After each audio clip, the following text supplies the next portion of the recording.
Bonjour à tous, alors aujourd'hui je voulais vous raconter une petite histoire, l'histoire de la maladie invisible. Alors pour ceux qui ne connaissent pas cette petite histoire que j'ai inventée de toutes pièces, et je vais totalement improviser, c'est une histoire qui parle de- d'une jeune femme qui toute sa vie s'est sentie nulle, qui s'est sentie moche, qui s'est sentie ringarde, qui s'est sentie incomprise, qui s'est sentie en retard par rapport aux autres à l'école, qui s'est sentie hmm, pas forte mentalement, qui s'est sentie juste nulle, quoi.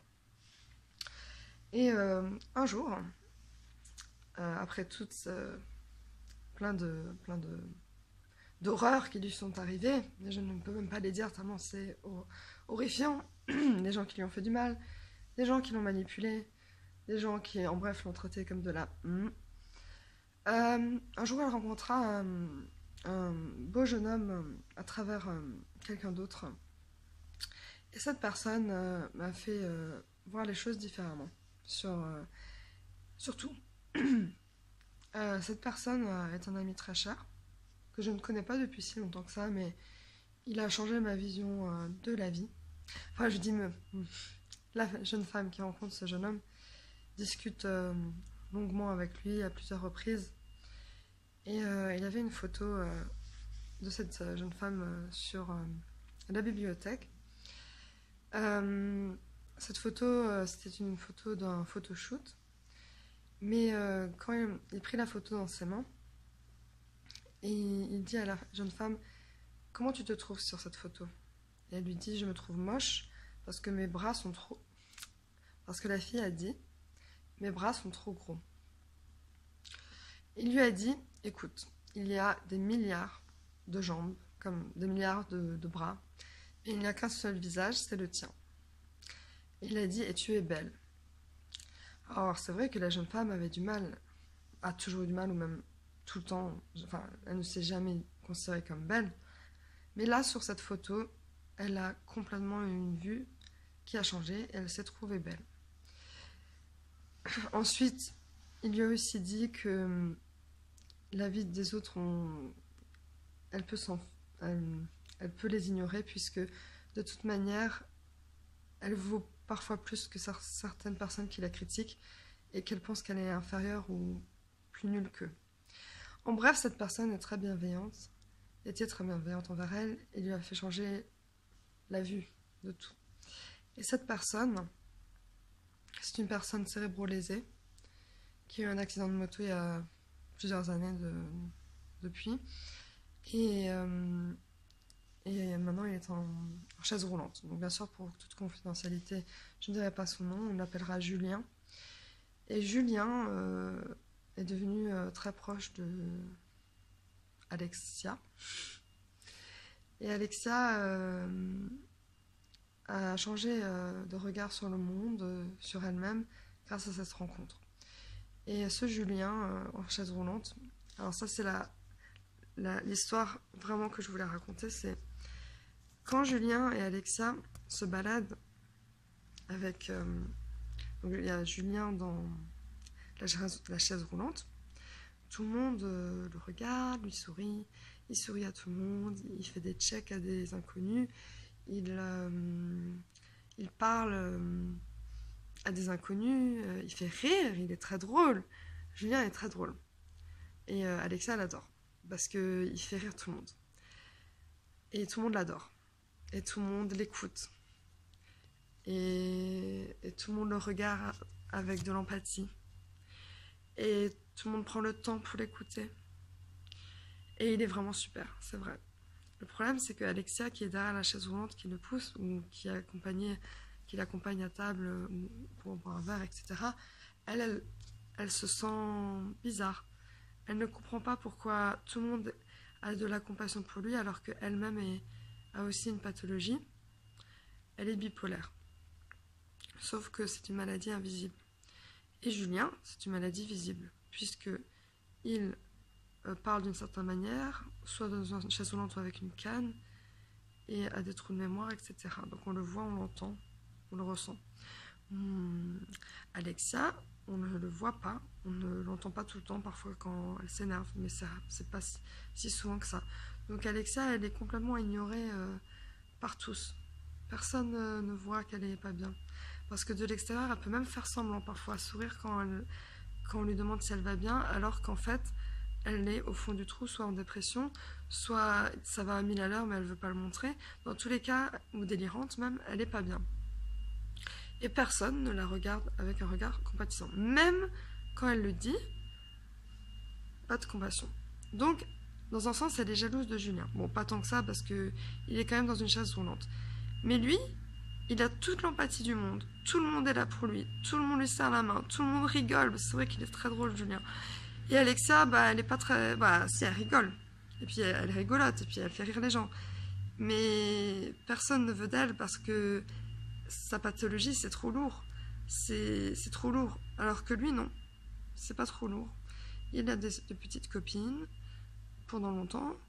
Et Alexia, non, elle a des garçons qui s'intéressent pour d'autres choses, mais pas se mettre en couple avec Alexia. Donc Alexia, elle se sent très très seule, en fait. Elle a perdu beaucoup d'amis parce que beaucoup de gens ont dit on ne te supporte plus,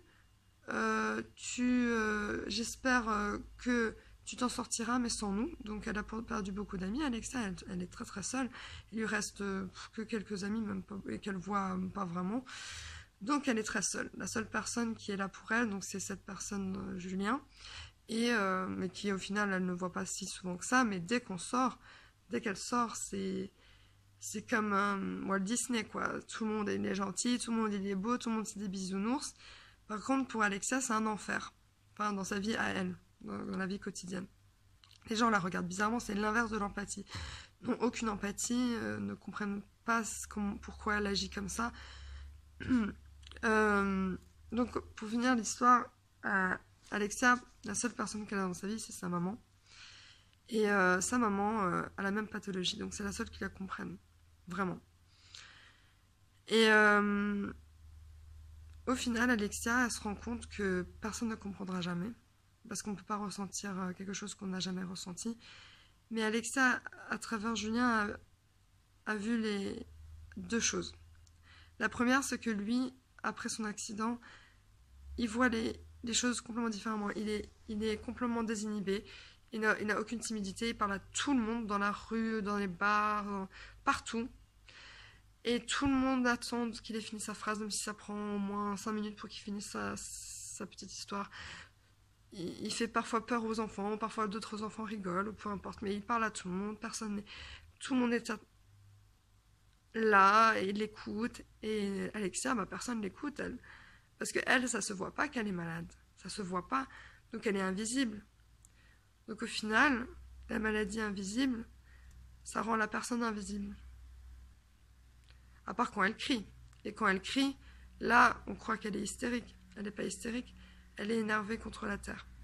Donc Alexia, un jour, elle sort de l'hôpital psychiatrique dans un état de fatigue énorme, à 30 ans. Elle n'en peut plus des critiques, des gens qui lui reprochent, je sais même pas ce qu'ils lui reprochent, mais ils lui reprochent de ne pas répondre à des messages. On lui reproche de faire la tête en boîte de nuit. On lui reproche d'avoir des crises de panique. On lui reproche d'être chiante, en fait. D'être chiante. Donc, comme Alexia, elle en a marre, dans son cerveau, ça explose. Et là, elle crie tellement fort que tout le quartier autour la regarde. Et elle crie. Et elle crie. J'en ai marre! Etc. Elle le crie plusieurs fois. Elle crie... Enfin, je vais pas dire ce qu'elle a crié. Elle crie. Elle crie des atrocités. Elle crie des gros mots. Et là, les urgentistes viennent d'urgence, la font redescendre et pour qu'elle n'hyperventile plus, la mettre sur un lit. Et là, Alexia se sent libérée de tout ce qu'elle a vécu, de tout ce qu'elle a vécu et qui est dans sa tête. Et elle se sent plus calme, reposée. Et maintenant, Alexia, ben, elle attend une place à l'hôpital. Parce que maintenant, les places sont chères. Et dans le sens où le président a choisi de supprimer des services, retirer des lits, pour des questions de politique, même pas une question d'argent. Donc c'est un effondrement pour Alexia. Elle doit attendre d'être hospitalisée. Et personne ne comprend. Elle continue d'avoir des messages nocifs, des messages de gens qui l'accablent de tout. Alors je sais pas pourquoi Alexia a des messages comme ça. Elle est tranquillement avec sa maman. Euh, voilà. Et elle se fait attaquer de tous les côtés. Donc Alexia, elle en a marre. Et Alexia, elle va faire une association pour informer les gens sur la maladie mentale, surtout la bipolarité, et déstigmatiser, c'est-à-dire que au lieu de qu'on m'attaque en me disant qu'on l'attaque en disant de ne pas prendre de médicaments, qu'elle serait mieux à faire du sport, qu'elle serait mieux à faire du yoga, de voyager. Eh bien non, c'est les médicaments qui vont aider. Et pour ça, il faut être hospitalisé. Et pour ça, il faut que Alexia, elle ait un nouveau médicament, puisque le médicament qu'elle prend, ça ne marche pas. Donc, en fait, Alexia, elle attend, mais elle sait que ça ne changera jamais. Parce que les personnes en chaise roulante, ça se voit, et les personnes bipolaires, ça ne se voit pas. Donc Alexia, elle est fatiguée, elle veut se reposer maintenant. Et maintenant, elle va juste se reposer et attendre d'aller mieux, parce que elle peut aller mieux, mais ce sera toujours des montagnes russes de l'humeur, mais peut-être ça moins que avant. Donc elle attend. Et puis elle attend aussi que les choses changent dans ce monde que dans le visible, dans ce qu'on voit. Les personnes belles, les personnes bien sapées, enfin bien habillées, les personnes qui sourient, les personnes bien coiffées, les personnes avec des super baskets, les personnes grandes, les personnes qui sont des mannequins, les personnes qui sont des acteurs. Tout ça, c'est que du visuel. On ne sait pas ce qu'il y a dans leur tête.